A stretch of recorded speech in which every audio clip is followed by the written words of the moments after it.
What is going on, everybody? It is Sacktown Pete back at it again. Thank you guys so much for tuning in. I hope everyone's having a great Friday. I'm pretty damn excited about today because I want to talk about this article and overall the actual wins and losses set for the upcoming season for the Sacramento Kings. So, this article by Sacktown Royalty by Marina Drab talks about the Sacramento Kings are set. The wins and losses are set for Sacramento Kings. The wins actually are set at 36 wins, and they talk about the championship odds at plus 25,000, which the Kings are not going to make the finals and win the championship next year. There's just no way. So, but most importantly, I do want to talk about the 36 wins. And me personally, I want to take the over. I think the Sacramento Kings are talented enough to win more than 36 games. And I will explain that, my opinion, why I think the Kings will win more than 36 games. But let's go ahead and talk about this article. Let's go ahead and break it down. So we'll scroll down. Marina goes on to say all the odds in Sacramento's favor this season. Las Vegas bettors might be pointing to the Kings having a successful 21-22 season, at least by their means. Let's scroll further down. So according to DraftKings, Sacramento slated with a regular season win total over under 36.5 games. In a 72-game shortened season, the Kings finished last season with 31 wins, 41 losses. Now, with the regular 82 contest reinstated, the Vegas odds predict that Sacramento to go for 36-ish wins and 46-ish losses, which would be their highest winning percentage since the 18-19 season. That season was Dave Yeager's last season as a Sacramento Kings head coach. And a little refresher, the Kings went on to win 39 games that year. So, unfortunately, it still will give the Kings the fifth worst record in the Western Conference behind OKC, who is projected to win 22.5, the Rockets 26.5, the Spurs 28.5, and the Wolves 33.5 behind them. Yes, that does mean they'd finished with the 11th seed for the umpteenth time in the last 15 years. Yes, the damn last 15 years. We are aware of that. Though it would technically be an improvement from where they finished 12th last year. Being between tanking and the play-in tournament is no longer where Sacramento wants to be with the young talent they currently have. I have to agree with that. The discrepancy between the 11th and the 10th comes in from the New Orleans Pelicans, as they sit one seed ahead of the Kings in the 10th place, with a win over under of 39.5 games. Both teams have play-in potential, and with Zion Williamson rumors displeasures with the organization in this few years thus far, there definitely does feel like there's more of a sense of urgency for New Orleans to achieve that, to play good basketball.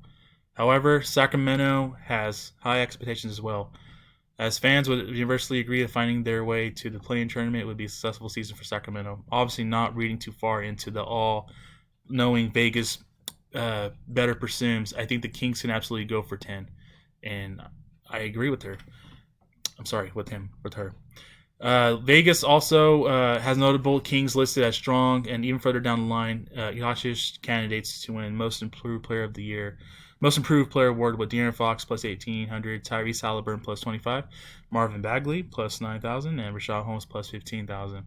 So what can we gather from the Las Vegas numbers? Individuals are sure to have breakout years. The potential is there for Sacramento to potentially make the play-in.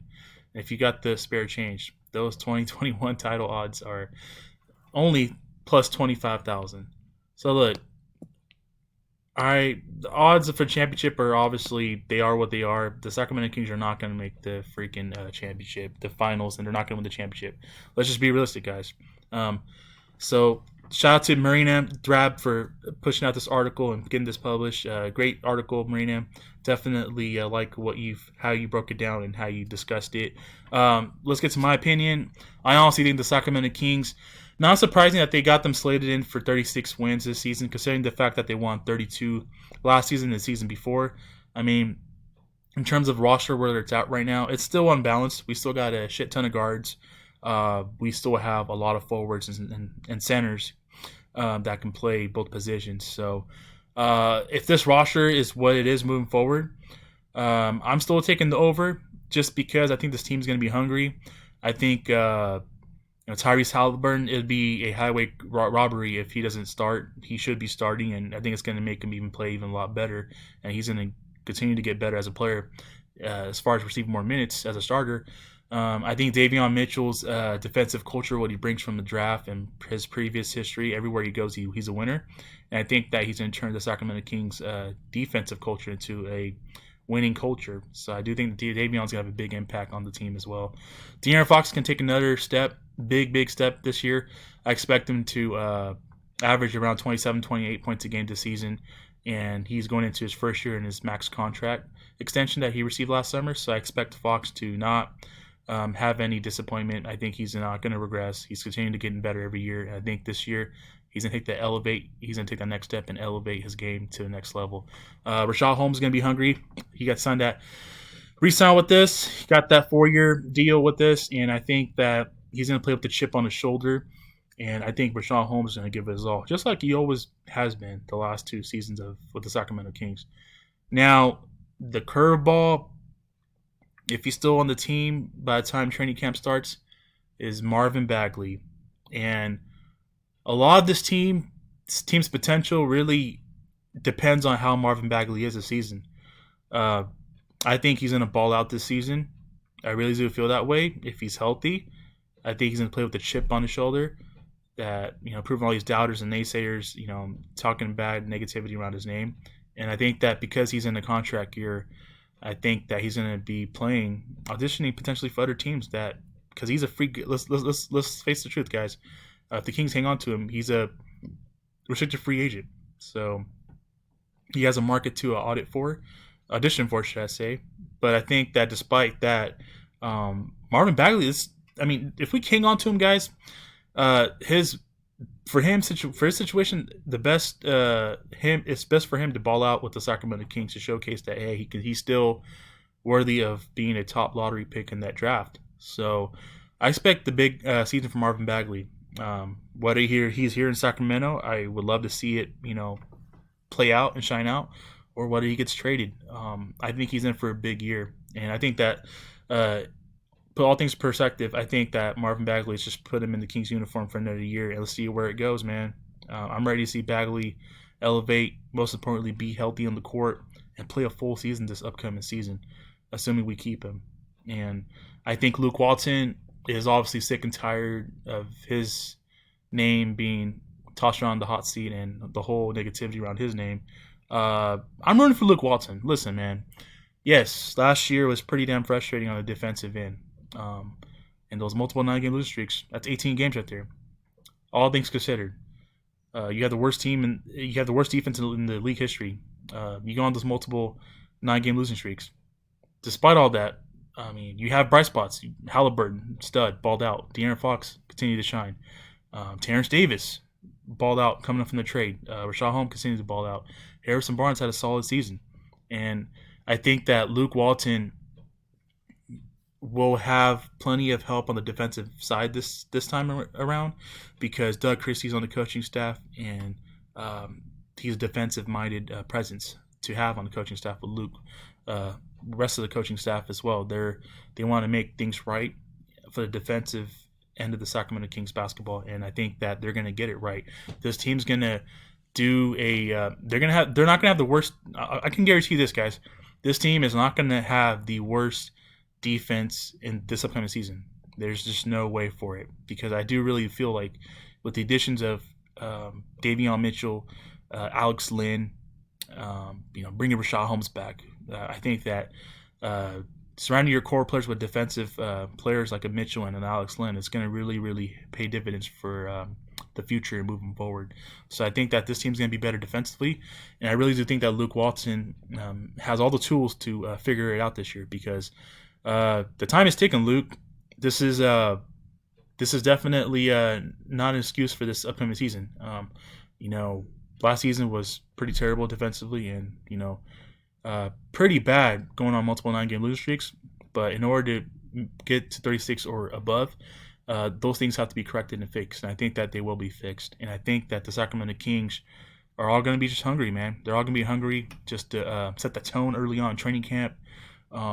Early on in the season, yes, we do have a tough start to the schedule, but that's fine.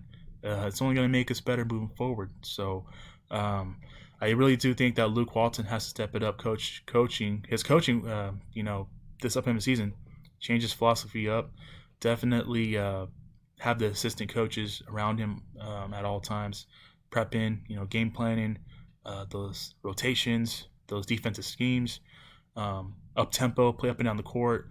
We'll see at times how that half court offense looks, and defensively as well. Ball out on the defensive end.